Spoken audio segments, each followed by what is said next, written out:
দর্শক আমন্ত্রণ দীপ্ত সংবাদে আপনাদের সাথে আছি আমি নুজহাত রাহনুমা। গণঅভ্যুত্থানের বছরে আয় ব্যয়ের হিসাবে সব রাজনৈতিক দলকে ছাপিয়ে গেছে জামায়াতে ইসলামী। এক যুগের বেশি সময়ে অস্তিত্ব সংকটে থাকা দলটির গত বছরের আয় বিএনপির দ্বিগুণ এবং জাতীয় পার্টির আয় 11 গুণ বেশি।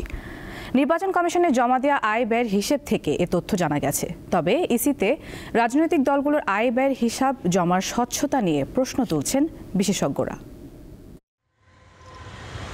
সম্প্রতি 29টি রাজনৈতিক দল নির্বাচন কমিশনে গত পঞ্জিকা বছরের আয় ব্যয়ের হিসেব জমা দিয়েছে। সিপিবি সহ 10টি দল সময় বাড়ানোর আবেদন করেছে, 11টি দল কোনো সাড়া দেয়নি। ইসিতে জমা পড়া প্রতিবেদন বিশ্লেষণে দেখা যায় 2024 সালে সবচেয়ে বেশি আয় করেছে বাংলাদেশ জামায়াতে ইসলামী। দলটির আয় প্রায় 28 কোটি 97 লাখ টাকা, ব্যয় প্রায় 23 কোটি 73 লাখ টাকা। এই সময়ে বিএনপির আয় প্রায় 15 কোটি 65 লাখ 94 হাজার টাকা এবং ব্যয় 4 কোটি 80 লাখ টাকা। বর্তমানে সক্রিয় তুলনামূলক বড় দল বিএনপির চেয়ে প্রায় দ্বিগুণ আয় করেছে জামায়াত, আর ব্যয় করেছে বিএনপির চেয়ে প্রায় 5 গুণ বেশি। সদস্যদের চাঁদা এবং শুভানুধ্যায়ীদের অনুদানকেই আয়ের খাত হিসেবে দেখিয়েছে দলগুলো। গণপ্রতিনিধিত্ব আদেশ বা আরপি অনুযায়ী রাজনৈতিক দলগুলো বছরে কোনো ব্যক্তির কাছ থেকে সর্বোচ্চ 10 লাখ এবং প্রতিষ্ঠানের কাছ থেকে সর্বোচ্চ 50 লাখ টাকা অনুদান নিতে পারে। নিবন্ধিত রাজনৈতিক দলগুলো তাদের বার্ষিক আয় ব্যয়ের হিসেব বিবরণী জমা দিলেও তা ইসির ওয়েবসাইট বা দলগুলোর ওয়েবসাইটে প্রকাশ পায় না। অথচ মানুষের এই তথ্য পাওয়ার অধিকার রয়েছে জানিয়েছেন বিশেষজ্ঞরা। যে কোনো অথরিটির কাছে যে তথ্য থাকে সেগুলো পাবলিক ইনফরমেশন এবং এগুলো সাবজেক্ট টু ডিসক্লোজার, মানুষের পাওয়ার অধিকার আছে। তো এই আদালতের রায়ের প্রেক্ষিতে এই তথ্য এখন নির্বাচন কমিশন প্রকাশ করতে বাধ্য। তথ্য দেওয়ার উদ্দেশ্য হলো আলো ছড়ানো, মানুষকে তথ্য দিয়ে ক্ষমতায়িত করা, মানুষ যাতে জানে যে রাজনৈতিক দলের কোথা থেকে তাদের সম্পদ আসলো, তাদের আয় আসলো কোথা থেকে, কোন উৎস থেকে তাদের আয় আসলো, কিভাবে ব্যয় হলো। নির্বাচনে কালো টাকা ও দুর্বৃত্তায়ন বন্ধ করতে রাজনৈতিক দলগুলোর অডিট প্রতিবেদন ইসিকে খতিয়ে দেখার পরামর্শ এই বিশেষজ্ঞের। যে অনাকাঙ্ক্ষিত উৎস থেকে টাকা রাজনৈতিক দলকে দেওয়া হয়, তো এগুলো প্রকাশ করা দরকার, উৎসগুলো প্রকাশ করা দরকার, যাতে রাজনৈতিক দলগুলোর স্বচ্ছতা প্রতিষ্ঠিত হয় এবং আমাদের রাজনৈতিক অঙ্গন পরিচ্ছন্ন হয়।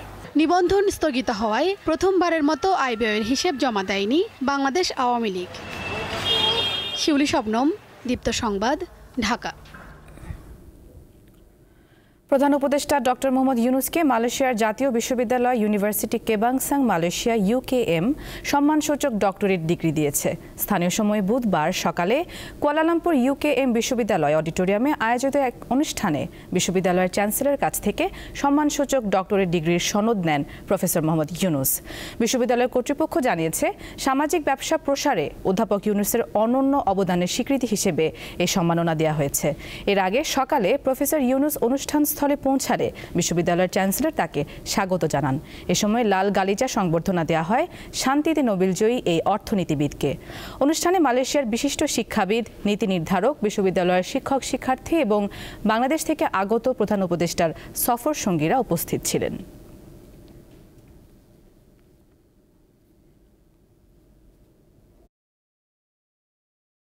I see it as a recognition of the strength, courage, and determination of the people of Bangladesh, especially the millions of women and the young entrepreneurs. They continue to show that no obstacle is too big when they are given the right support and opportunities. We have seen time and again that when the most disadvantaged people, especially the poor women, receive small financial support and basic training, they bring lasting change in their communities and themselves, in their families. This is how real sustainable development takes place.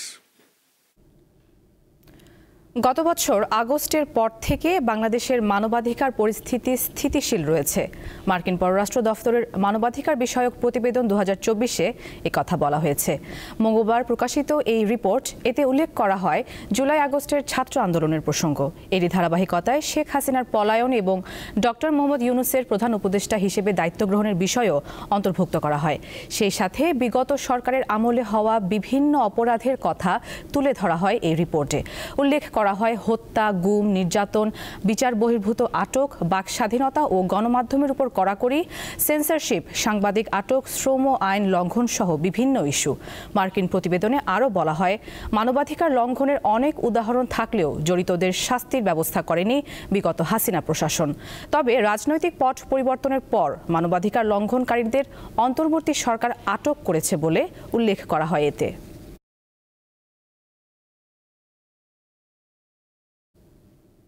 স্থায়ী ক্যাম্পাসের প্রকল্প অনুমোদনের দাবিতে উত্তরাঞ্চল ঢাকা রেলপথ অবরোধ করেছে রবীন্দ্র বিশ্ববিদ্যালয়ের শিক্ষার্থীরা। সকাল 9টায় সিরাজগঞ্জের উল্লাপাড়া রেলওয়ে স্টেশন এলাকায় রেলপথ ব্লকেট কর্মসূচি শুরু করেন আন্দোলনকারীরা। তারা জানান রবীন্দ্র বিশ্ববিদ্যালয়ের স্থায়ী ক্যাম্পাসের ডিপিপি দ্রুত অনুমোদনের দাবিতে গত 10 আগস্ট সরকারকে 48 ঘন্টার আলটিমেটাম দেওয়া হয়, কিন্তু এখন পর্যন্ত সরকারের পক্ষ থেকে ইতিবাচক সাড়া না পেয়ে তারা বাধ্য হয়ে আন্দোলনে নেমেছেন। দাবি পূরণ না হওয়া পর্যন্ত কর্মসূচি চলবে বলে জানান শিক্ষার্থীরা। এর আগে গত সোমবার ঢাকা পাবনা মহাসড়ক অবরোধ করেন রবীন্দ্র বিশ্ববিদ্যালয়ের শিক্ষার্থীরা।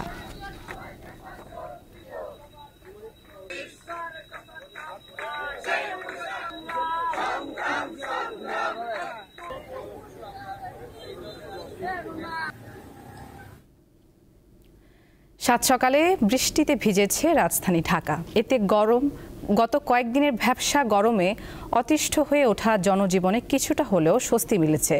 বৃষ্টির পাশাপাশি আকাশে জমেছে কালো মেঘ, যা দিনভর আরও বৃষ্টির আভাস দিচ্ছে। এদিকে দুপুর 1টা পর্যন্ত ঢাকা ও এর পার্শ্ববর্তী এলাকায় আকাশ আংশিক মেঘলা থেকে অস্থায়ীভাবে মেঘলা থাকতে পারে বলে জানিয়েছে আবহাওয়া অধিদপ্তর। এছাড়া সন্ধ্যা 6টার মধ্যে রংপুর, ময়মনসিংহ ও সিলেট বিভাগের অধিকাংশ জায়গায়, রাজশাহী, ঢাকা ও চট্টগ্রাম বিভাগের অনেক জায়গায় এবং খুলনা ও বরিশাল বিভাগের কিছু কিছু জায়গায় অস্থায়ীভাবে দমকা হাওয়া সহ হালকা থেকে মাঝারি ধরনের বৃষ্টি বা বজ্রসহ বৃষ্টি হতে পারে।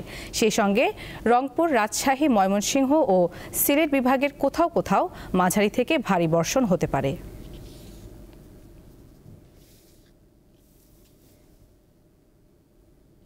দিনাজপুরের বিরলের ব্যানানা ম্যাঙ্গো জাতের আম মধ্যপ্রাচ্য সহ ইউরোপের বেশ কয়েকটি দেশে রপ্তানি হচ্ছে। কৃষি বিভাগ জানিয়েছে এবছর শুধু বিরল থেকে 10 মেট্রিক টন আম বিদেশে রপ্তানি হয়েছে। ছোট ছোট গাছে ঝুলছে থোকায় থোকায় ব্যানানা ম্যাঙ্গো জাতের সুস্বাদু আম। একই বাগানে রয়েছে কাটিমন জাতের আমও। বাগানটি দিনাজপুরের বিরল উপজেলার ফারাক্কাবাদ ইউনিয়নের সদরডাঙ্গা গ্রামের মমিনুল ইসলাম ও জুয়েল রানার। এবার কিছুদিন আগে দিছি কাতার এবং জার্মানিতে। ব্যানানা দিছি 1 টন, আর অন্য যেগুলো আমার সেগুলো 2 টন। 2020 সালে অনাবাদী 2 একর জমিতে ব্যানানা ম্যাঙ্গো ও কাটিমন জাতের আমের চারা রোপণ করেন তারা। 2 বছরের মাথায় প্রথম আম আসে। দেশের বিভিন্ন অঞ্চল থেকে আসা ব্যবসায়ীরা সরাসরি বাগান থেকেই আম ক্রয় করেন। 80 টাকা কেজি দরে ব্যানানা ম্যাঙ্গো আর 60 টাকা কেজি দরে কাটিমন জাতের আম বিক্রি হচ্ছে।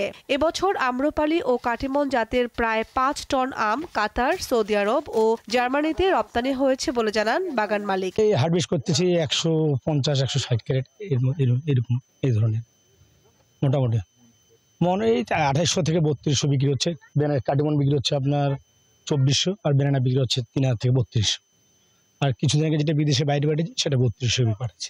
কৃষি বিভাগ বলছে দেশের বাইরে ব্যানানা ম্যাঙ্গো ও কাটিমন জাতের আমের চাহিদা বেশি। বিরল উপজেলা থেকে এবছর 10 মেট্রিক টন আম বিদেশে রপ্তানি করা হয়েছে। বাইরে আম পাঠানোর ক্ষেত্রে বেশ কিছু ব্যারিয়ার রয়েছে এবং সেখানে কিন্তু পরীক্ষা নিরীক্ষার বিষয় রয়েছে। যে পরীক্ষাগুলোতে উত্তীর্ণ হবে সেই ক্ষেত্রে আমরা 10 মেট্রিক টন ধরে রেখেছি, যে 10 মেট্রিক টন আম যদি পাঠাতে পারি সামনের বারে ইনশাআল্লাহ আমরা 15 মেট্রিক টন আম আবার দেশের বাইরে পাঠাবো। তিনি জানান প্রতি বছর ব্যানানা ম্যাঙ্গো, আম্রপালি ও কাটিমন জাতের আম যাচ্ছে ফ্রান্স, সৌদি আরব, কাতার, ডেনমার্ক ও সুইডেন সহ বিভিন্ন দেশে। দীপ্ত, বার্তা কক্ষ। আন্তর্জাতিক প্রসঙ্গ। ফিলিস্তিনের অবরুদ্ধ গাজা ভূখণ্ডে ইসরায়েলি হামলায় মঙ্গলবার আরও অন্তত ৭৩ জন ফিলিস্তিনি প্রাণ হারিয়েছেন। এছাড়া গত ২৪ ঘণ্টায় অনাহারে মৃত্যু হয়েছে কমপক্ষে ৫ জনের, এর মধ্যে ৬ বছর বয়সী এক শিশু রয়েছে, যার ফলে গাজায় যুদ্ধ শুরু হওয়ার পর থেকে অনাহারজনিত মৃত্যুর সংখ্যা বেড়ে ২২৭ জনে দাঁড়িয়েছে, যাদের মধ্যে ১০০-এর বেশি শিশু রয়েছে। এদিকে ইসরায়েলের যুদ্ধ বিমান ও কামান থেকে চালানো হামলায় তছনছ হচ্ছে গাজা সিটির উত্তরাঞ্চল। আল জাজিরা জানায় মঙ্গলবার নিহতদের মধ্যে ১৯ জন ত্রাণ প্রত্যাশীও ছিলেন। এ নিয়ে গত মে মাস থেকে গাজায় নিহত ত্রাণ প্রত্যাশীদের সংখ্যা ১,৮৩৮ জন ছাড়িয়েছে। এর ফলে গাজায় মোট প্রাণহানির সংখ্যা প্রায় ৬১,৬০০ জনে পৌঁছেছে। গাজায় অকল্পনীয় দুর্ভোগের নিন্দা জানিয়েছে ইউরোপীয় ইউনিয়ন, কানাডা, ফ্রান্স ও যুক্তরাজ্য সহ ২৬টি দেশ। যুদ্ধবিধ্বস্ত অঞ্চলটিতে দুর্ভিক্ষ বন্ধ এবং তা প্রতিরোধের জন্য জরুরি পদক্ষেপ নেওয়ার আহ্বান জানিয়েছে দেশগুলো।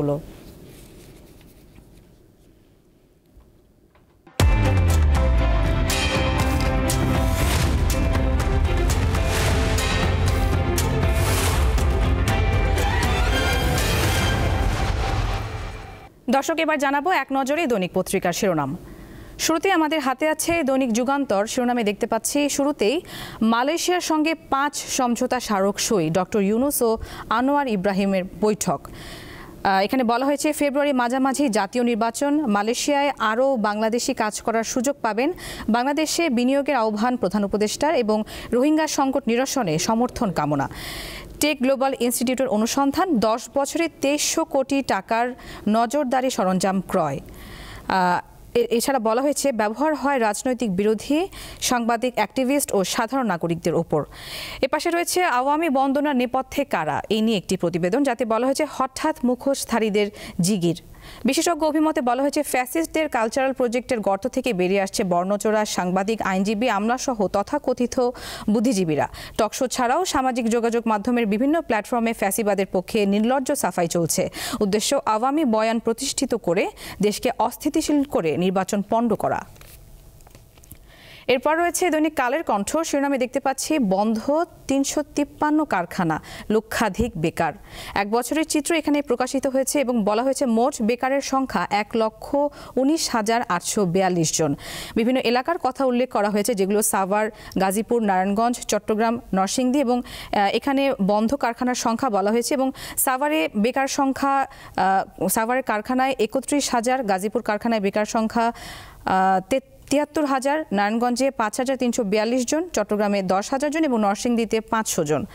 বন্ধের বিভিন্ন কারণ হিসেবে যেগুলো বলা হয়েছে সেগুলো হচ্ছে রাজনৈতিক অস্থিরতা, ব্যাংক ঋণ নিয়ে কড়াকড়ি, উৎপাদন ব্যয় বৃদ্ধি এবং গ্যাস সংকট ইত্যাদি। এপাশে রয়েছে রোডম্যাপে এগোচ্ছে বিসিএস, আগামী বছর থেকে কমবে জট। এদিকে তারেক রহমান বলেছেন স্লোগান নির্ভরতার দিন শেষ, জনগণ চায় রাজনীতির পরিবর্তন। কালের কণ্ঠে আরও রয়েছে মালয়েশিয়ার সঙ্গে ৫ সমঝোতা স্মারক এবং ৩ নোট বিনিময় সই। যুক্তরাষ্ট্র থেকে ৯৩৫ কোটি টাকায় কেনা হচ্ছে ২ জাহাজ, ১০০ প্রতিষ্ঠান ছাপবে প্রাথমিকের ৪ কোটি বই। এরপর রয়েছে দৈনিক প্রথম আলো। শিরোনাম দলগুলো সন্তুষ্ট, আপত্তি ও ভিন্ন মত আছে। আরোপিত সংশোধনের প্রস্তাব, আরপিও সংশোধনের প্রস্তাব, ব্যাংকের মাধ্যমে অনুদান গ্রহণের বিধানে আপত্তি, পুরো আসনের ভোট বাতিলের ক্ষমতা প্রয়োগে সতর্কতার পরামর্শ। ইসির প্রস্তাব নিয়ে বড় আপত্তি নেই, জোটগত নির্বাচনের প্রতীক সংক্রান্ত প্রস্তাব নিয়ে মিশ্র প্রতিক্রিয়া। ইভিএম বাতিল ও সশস্ত্র বাহিনী সংক্রান্ত প্রস্তাবে ইতিবাচক মত। প্রথম আলোতে রয়েছে দুই দেশের সম্পর্ক গভীর করার প্রত্যয়, ইউনুস আনোয়ার বৈঠক বিষয়ে বলা হয়েছে ৫ সমঝোতা স্মারক ও ৩টি নোট বিনিময় চুক্তি সই। এপাশে রয়েছে অর্থনীতির সংস্কার কাজ নির্বাচিত সরকারও এগিয়ে নেবে, অর্থ উপদেষ্টার সংবাদ সম্মেলনে। এরপর রয়েছে দৈনিক সমকাল। শিরোনামে দেখতে পাচ্ছি বিএনপির সায়, জামায়াতের প্রশ্ন, ছোট দলে মিশ্র মত, আরপিও সংশোধন। আরপিওর খসড়ায় আপত্তি নেই বিএনপির, নিজ দলের প্রতীকেই ভোট করতে হবে প্রার্থীকে, এই নিয়মে খুব বেশি সমস্যা হবে না বলেছেন সালেউদ্দিন আহমেদ, স্থায়ী কমিটির সদস্য বিএনপি।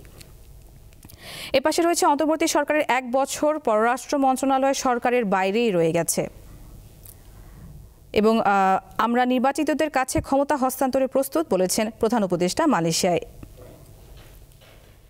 দর্শক, দেখে নিলাম আজকের দৈনিক পত্রিকার শিরোনামগুলো। দর্শক, এই ছিল এখনকার মতো। পরবর্তী সংবাদ বেলা ১টায় দেখার আমন্ত্রণ। এছাড়া তথ্য ও বিনোদনের অন্যান্য খবর পেতে যুক্ত থাকুন দীপ্ত ডিজিটাল প্ল্যাটফর্মগুলোতে। সবাইকে ধন্যবাদ।